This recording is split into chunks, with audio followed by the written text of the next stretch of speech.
Alors salut à toi. Aujourd'hui, j'aimerais parler d'une petite chose assez intéressante.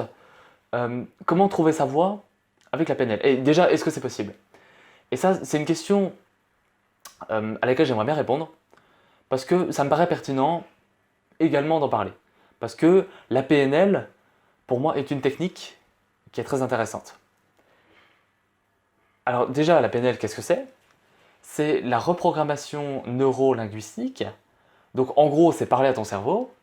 Donc dans programmation neurolinguistique, on a déjà programmation, donc c'est programmer ou reprogrammer, neuronal, donc ton cerveau, et linguistique par la langue, donc en lui parlant. Euh, il faut savoir euh, qu'on est programmé par les mots. Aujourd'hui, alors ce fut sûrement une décennie très très lointaine où nous étions uniquement programmés par des gestes, par des émotions, des influences, on va dire un petit peu plus animales. Euh, Aujourd'hui, notre cerveau se programme, notre cerveau va avoir un comportement, on va vivre une émotion par rapport aux mots qu'on entend. Et ça, c'est important de le comprendre. Il y a beaucoup de gens qui jouent là-dessus. Et d'ailleurs, c'est la première chose qu'on nous apprend en marketing. Il y a beaucoup de gens, notamment, je pense aux médias par exemple, qui jouent beaucoup là-dessus, qui vont essayer de te faire découler une émotion de certains mots. Et c'est justement le but du copywriting. Moi, j'ai fait du copywriting, donc je sais ce que c'est.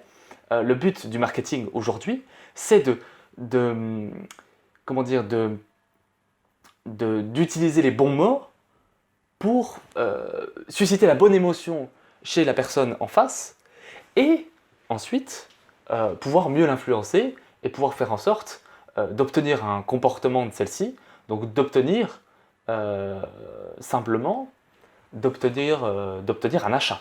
Voilà. Et ça, c'est important de le comprendre. C'est que aujourd'hui, on va dire que c'est tellement développé que notre cerveau réagit tellement aux mots qu'on lui donne euh, qu'aujourd'hui, on en a développé des techniques. Et des techniques qui, c'est pas des petites techniques qui marchent pas, hein, c'est des techniques qui sont partout. Le marketing, le commerce, il y en a partout. C'est à chaque fois qu'on veut vendre quelque chose, on fait appel à ça. Donc, la question, c'est que toi aussi, tu es capable de le faire. Toi aussi, tu es capable de dire les bonnes choses à ton cerveau. De, donc, c'est ce qu'on appelle reprogrammer. En fait, c'est aujourd'hui, donc c'est la théorie de la PNL, c'est qu'aujourd'hui, si tu n'arrives pas à trouver ta voie, si tu ne réussis pas, c'est peut-être que tu ne dis juste pas les bonnes choses à ton cerveau. Donc, le marketing le fait pour te faire acheter tout et n'importe quoi. Moi aussi d'ailleurs, hein, pendant qu'on y est. Euh, Beaucoup de gens le font. Les gens le font inconsciemment pour obtenir quelque chose de toi, pour, entre guillemets, bon, c'est très imagé, te manipuler. Mais toi, tu ne le fais pas. Toi, tu ne le fais pas envers toi-même, pour, entre guillemets, manipuler ton propre cerveau. Pourtant, le fait de le faire pourrait faire en sorte d'obtenir un comportement de ton cerveau envers ce que tu souhaites. Donc ça veut dire trouver ta voie, tu vois. Donc, d'où l'importance de parler à son cerveau, utiliser les bons mots. Et ça, c'est important. Euh, donc, il faut savoir que notre cerveau, il est finalement, on a tous, on va dire, une programmation neuronale différente. C'est comme une sorte de carte finalement. C'est moi, je m'en souviens. Alors moi, j'aimais l'automobile. Alors moi, j'aurais tendance à dire, à faire finalement un parallèle avec les cartographies des voitures. Donc en fait, dans une voiture, il y a un ordinateur où on a rentré des paramètres pour dire au moteur comment il doit se comporter dans telle situation. C'est comment il doit se comporter à pression atmosphérique, comment il doit se comporter à la montagne, etc. Et bien, c'est un peu pareil. C'est un peu pareil avec ton cerveau. C'est que ton cerveau, il a des codes. C'est simplement de la survie à la base, hein. Il a des codes prédéfinis pour savoir comment il doit se comporter dans telle situation. Mais sauf que ces codes, ils viennent pas de nulle part.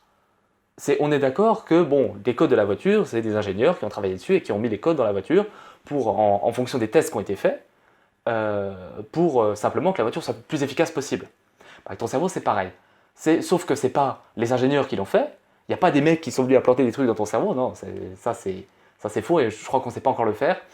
Euh, c'est simplement tout ce que tu as vécu, les situations que tu as eues, Donc si tu as eu des situations de peur, des situations de stress, et notamment durant l'enfance, qui ont fait que eh ben, tu vas, euh, eh ben, des codes différents seront implantés, euh, en fait un code, un chemin va être implanté dans ton cerveau. Ce qu'on peut appeler également une croyance. Et le problème, c'est que souvent, ce chemin-là, cette croyance-là, va limiter, euh, le, va limiter le fonctionnement du cerveau.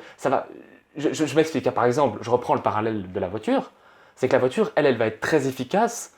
Par exemple, euh, elle va être... bon, ce qu'on fait, c'est que la voiture, on la code pour qu'elle soit très efficace partout, dans toutes les conditions. Euh, mais par exemple, peut-être dans des conditions de performance extrême, la voiture ne sera pas au plus efficace qu'elle puisse. Bah là, c'est un petit peu pareil. C'est dès que tu vas bouleverser tes habitudes, dès que tu vas changer un petit peu ton mode de fonctionnement habituel, dont ton cerveau s'est habitué à vivre, et ben ton cerveau va te faire danger, danger, ça marche pas, c'est pas possible. C'est parce que tu as modifié le chemin. Enfin, parce qu'il faut toujours se le faire, il ne faut pas prendre un autre chemin en fait. Il faut toujours rester sur la même ligne droite. Et du coup, ton cerveau va te faire non. Et ça c'est non, ça je veux pas. Il va te faire danger direct. Tu vois. Donc, pour toujours être dans le chemin finalement, le chemin où tu vas réussir à survivre en fait. Parce que bah, il faut revenir quelques années en arrière, et il faut bien comprendre la génétique. C'est que bah, à l'époque, il y a très longtemps, c'était une question de survie. C'est tout ce qui s'enregistrait, tout ce qui se codait dans le cerveau à l'âge, donc à l'âge adulte ou même à l'âge enfant, enfin après c'est tout au long de la vie, hein. Toutes ces croyances-là étaient utiles à la survie de l'homme. Parce que bah, par rapport à une situation, par exemple on avait une situation dangereuse, un prédateur qui n'était pas loin, et ben ton cerveau allait se coder pour que bah, dès que tu vois le prédateur, tu te mets à fuir. Tu te mets à te barrer vite fait, bien fait, quoi. Tu vois. Euh, et ben nous aujourd'hui, on fonctionne toujours de la même manière. Sauf que bah aujourd'hui, tu vas plus te barrer pour le prédateur, parce qu'aujourd'hui il n'y a plus beaucoup de prédateurs, mais par contre, tu vas réagir euh, euh, de manière inadéquate à des situations de prise de risque qui peuvent être, euh, comment dire, qui peuvent être assimilées à des situations de stress. Donc voilà l'idée. Donc la PNL, ça peut être, ça peut fonctionner. Il n'y a pas de souci, ça peut notamment fonctionner pour trouver ta voie. C'est si tu n'arrives pas à trouver ta voie, c'est peut-être juste que bah, hop, il faut juste prendre un autre chemin. Tu vois, c'est ce que j'expliquais juste avant. C'est que là, ton cerveau prend toujours le même chemin, il va toujours, on va dire, te mettre dans ta zone de confort. Tu vois. Et le but, c'est peut-être le fait de hop, prendre un autre chemin. Donc juste parler à son cerveau, utiliser les bons mots. Ça, c'est important. Vers ce que tu veux réellement. Et peut-être que te poser réellement la question de oui, je veux utiliser les bons mots pour persuader mon cerveau de faire ci, de faire ça. Peut-être que ça te permettra de réellement trouver ce que tu veux. De réellement trouver, euh, réellement arriver à trouver ce que tu souhaites et arriver à trouver des objectifs professionnels qui te seront importants pour toi et intéressants. Voilà. Euh, donc ce que tu peux faire, tu peux pratiquer des exercices d'affirmation. Alors ça fonctionne, hein. Moi je l'ai déjà essayé. Alors il y a plusieurs méthodes, il y en a qui le font dans la douche, il y en a qui le font n'importe où, après peu importe. Le principal c'est d'arriver à se redire les choses, de relire tout le temps, se redire et utiliser les bons mots pour voilà, se dire je veux trouver ma voie, je veux machin, et essayer de formuler finalement les choses. Ça c'est important, de formuler, parce que nos cerveaux aujourd'hui ne fonctionnent que comme ça. C'est qu'aujourd'hui on fonctionne beaucoup par le langage, beaucoup par les mots, hein. Donc euh, il faut formuler les bons mots, arriver à, comment dire, j'ai à moitié perdu ce que je voulais dire, je pense à beaucoup de choses alors j'ai oublié, mais bon bref, c'est pas grave. Euh, Tu peux aussi pratiquer de la visualisation. Euh, Ça peut également fonctionner. Alors après, c'est peut-être pas le cœur, on va dire, de la PNL, mais je pense que ça peut également fonctionner. Un petit peu de visualisation pour te concentrer sur le résultat. Mais ce qui est le plus important, c'est arriver à formuler les choses. Et ça, c'est important. Ça, c'est bien. Euh, donc ça, je pense que c'est une bonne chose. Alors voilà, tu peux essayer de le faire tout seul. Après, moi je peux également t'aider dans le coaching. Voilà, c'est si jamais ça t'intéresse, hein, tu peux aller voir dans la description. Et puis, moi je peux t'aider dans le coaching. Je peux t'aider à formuler correctement tes désirs et tes choses, et te pousser un peu pour te dire, ah là, il faut ça, là il faut ça, là c'est tes capacités, là c'est ci, là c'est ça. Voilà. D'où l'importance du coaching. Euh, donc moi par exemple, j'ai tendance à visualiser, à affirmer, on va dire, tous les matins. Et je le fais tous les matins. C'est, tu me vois le matin, si tu venais là me voir, là, à 7h30, souvent je me lève à 7h30, tu me vois, si tu venais me voir, voilà ce que je ferais. Si tu venais me voir, tu me verrais en train d'affirmer et en train de visualiser à cette heure-là. Ça c'est sûr, je le fais tout le temps. Donc, au bout d'un moment, une fois, et je l'ai fait pour trouver ma voie. C'est avant de faire tout ce que j'ai fait, je l'ai fait. Et puis ça a fonctionné. Donc, avant de... Comment dire? Donc, un petit exercice que tu peux faire, c'est tout simplement te visualiser maintenant, donc un peu paumé, ou tu sais pas trop ce que tu veux faire, machin, t'as pas réussi à trouver ta voie, euh, et après, essayer de te visualiser après. Quel est ton état émotionnel? Essaye de vraiment te poser la question, quel est ton état émotionnel? Qu'est-ce que tu ressens dans ce cas-là? Et tu vas voir que ton corps va se mettre à réagir. Et tu vas voir que ton corps va se mettre à réagir à ça. Et ça, c'est important. Deuxième chose, les croyances limitantes. Alors ça, c'est un truc, on a tous des croyances limitantes.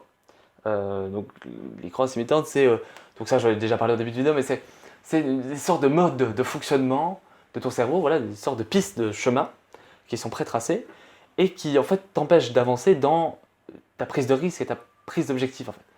On en a tous, hein, c'est dû à notre éducation, à notre enfance, à ce qu'on a vécu, à une situation en fait qu'on a vécue. Après la question c'est qu'il faut apprendre à aller plus loin que ça en fait. Et à reconnaître la croyance, reconnaître. Et moi c'est aussi ce que je fais dans le coaching, j'essaie de travailler là-dessus avec toi en fait. C'est de reconnaître la croyance et ensuite pouvoir l'identifier pour ensuite en prendre conscience et prendre du recul sur elle. Et ça c'est important. Finalement, on intègre des choses qui paraissent pertinentes pour notre cerveau, mais qui ne sont pas réelles, qui ne sont pas forcément nécessaires en fait pour nous. À un instant T, dans notre société d'aujourd'hui, etc., c'est nécessaire à notre survie, ça c'est sûr. Après, c'est pas nécessaire enfin, dans notre société d'aujourd'hui, ça ne l'est pas du tout. Il y a l'exemple, moi je sais que ça se fait beaucoup dans le cadre de la confiance en soi. Le fait de ne pas avoir confiance en soi est une croyance. Et la croyance de ne pas croire en soi, justement. Tu vois? Et une sorte de croyance, je dirais quand même quasiment infligée par la société, parce que bon, on a tendance à dénigrer un petit peu l'individu comme personne et à pas donner confiance en soi aux gens. Après ça, c'est encore un autre débat, j'en parlerai peut-être plus tard. Du coup, tu ne te sens pas réellement capable de faire les choses, donc ça ne fonctionne pas. Et c'est embêtant, forcément. Un autre exemple, c'est la croyance de « je n'y arriverai jamais ». Alors ça, tu me saoules avec son aspirateur, là. Putain, on peut pas faire enregistrer de vidéo dans cette baraque de merde. Si je ferme la porte, est-ce que ça change? Voilà. Bon, on entend un petit peu moins. Par contre, il faut que je mette mon ordi par terre. Bon. Alors, un autre exemple, c'est la croyance de « je n'y arriverai jamais ». Alors ça, on l'entend tout le temps. Voilà, c'est une croyance qui est même très connue. Et ça revient un petit peu avec la confiance en soi, c'est un peu la même chose. Et moi, je repense à une situation, et repense à ça, et essaye finalement de te remémorer, enfin de te remémorer l'histoire que je vais te raconter. Une situation qui est assez rigolote, c'est en fait, enfin, moi, il y a très longtemps, quand j'étais petit, depuis que je suis tout petit, je fais du vélo. Je fais du vélo de route. Alors, j'ai fait un petit peu de compétition, j'en ai pas fait beaucoup, mais j'en ai fait quand même. Et puis, ce qui est assez impressionnant, pour ceux qui en ont déjà fait, bah, je pense que vous allez être d'accord avec moi. Il faut savoir que quand vous êtes devant une côte en vélo, quand tu es devant une côte en vélo, eh ben, ça paraît impressionnant. Tu te dis, j'y arriverai jamais.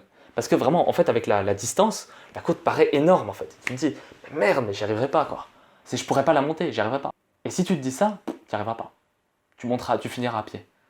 Et après, La question, c'est qu'il faut apprendre à dire oui, je vais réussir à la monter quand même. Et le truc, c'est que bon, avec l'expérience, tu comprends tout de suite parce que t'en montes une, tu te dis ouais, j'y arriverai pas. Après, la première, tu n'y arrives peut-être pas. Sauf qu'après, tu la remontes une seconde fois et tu fais ouais, en fait, c'est facile. Donc, et puis au final, bah, tu. Comment tu finis par intégrer en fait le truc. Et si je me dis à chaque fois à toutes mes côtes, devant toutes les côtes, je n'y arriverai pas. Bah forcément, j'aurais pas monté grand chose. Puis je ferais pas des longs parcours de vélo, hein, parce que bon, dans la région où j'habite, ça monte pas mal, ça descend pas mal aussi. Donc c'est assez terrain vallonné. Hein. Et finalement, moi je me dis toujours, ça va passer, ça va y aller. Donc bah la côte, elle passe toute seule, quoi. C'est finalement, moi j'appelle ça un peu comme ça, c'est finalement ce qu'on appelle avoir un mental de gagnant, quoi, de sportif. Et ça c'est, je pense que le jour où tu auras ça, bah, tu pourras avancer sur tes objectifs et peut-être trouver ta voie très facilement. Euh, donc, autre exercice que j'aimerais bien que tu fasses, c'est je t'invite à simplement à noter toutes tes croyances, à mettre sur un papier tout ce qui te bloque aujourd'hui, quelles sont tes croyances, et je t'invite vraiment à le faire, parce que je pense que ça peut être vraiment utile, et n'hésite pas à mettre tout ce qui te bloque, qu'est-ce que tu penses qui te bloque. Et après, ce que tu peux faire, c'est le faire maintenant, et puis, bon, tu peux garder ça pour toi, trouver que ça te satisfait, là, il n'y a pas de souci. Après, tu as aussi la possibilité de faire ça et de me le proposer quand tu passeras en coaching. Et moi, je regarderai, et puis, dans ce cas-là, eh ben, on verra. On verra ensemble, et puis moi, ça me fait plus gagner un peu de temps. Et puis, comme ça, on pourra parler de ça ensemble pendant le coaching. Et moi, je t'expliquerai un petit peu qu'est-ce qu'il faut faire en fonction des croyances que tu as. Et je t'expliquerai tout concrètement, correctement. D'ailleurs, bon, si tu ne connais pas encore le coaching, je présente rapidement. Alors en fait, moi, c'est un coaching où je t'aide à trouver ta voie, où je vais vraiment chercher travailler sur ton être profond, sur euh, l'intérieur de toi, sur ta personnalité, donc je me base sur beaucoup de recherches scientifiques qui ont été faites sur la personnalité, sur on va dire le- l'intérieur d'un être humain, enfin entre guillemets, ce qui se passe à l'intérieur de toi, et on a tous des choses un peu différentes qui se passent, enfin, on a tous des comportements différents, du coup on a des préférences différentes, et du coup moi je vais m'interroger un petit peu là-dessus, je vais euh, t'aider à identifier euh, quelle est cette personnalité, quel est ce comportement qui est en toi, euh, pour t'aider, pour te donner une piste et t'aider à trouver ta voie. Voilà. Si ça t'intéresse, n'hésite pas à aller voir dans la description, je t'ai laissé un lien, il y aura une autre vidéo. Alors, pour l'instant, ça coûte rien, tu verras, et il n'y a pas de souci. Et puis bah, moi je pense que je vais m'arrêter là, parce que j'ai plus rien à dire. Et puis je te souhaite une très bonne continuation, et puis à bientôt, salut!